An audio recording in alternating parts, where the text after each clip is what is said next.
L'éléphant d'Asie est un animal qui, à l'âge adulte, atteint près de 5400 kg, 5 tonnes et demie de muscles, capable de déraciner des arbres.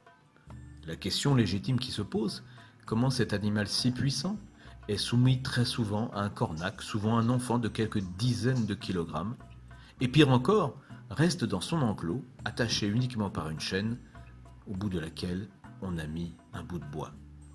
La réponse, c'est la croyance qu'a l'éléphant qu'il est incapable de se défaire de cette chaîne. Dès les premiers jours de sa vie, on attache cette chaîne à un long pieu enfoncé dans le sol, si bien que l'éléphant ne peut pas se déplacer. Arrivé à l'âge adulte, l'éléphant croit encore que la chaîne ne peut pas être détruite. Alors quel est le rapport entre cet éléphant, bloqué dans sa croyance, incapable de s'échapper de son enclos, et nos enfants à l'école, vis-à-vis de leur réussite scolaire?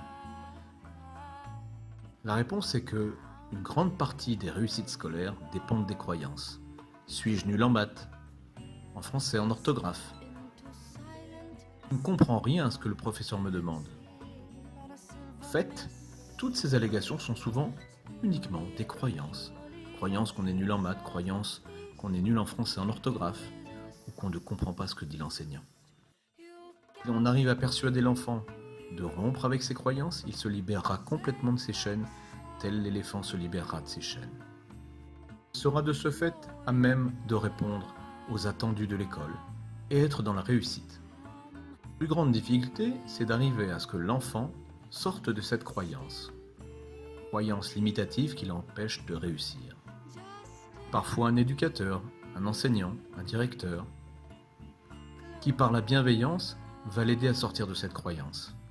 Parfois, la parole d'un professionnel va être nécessaire.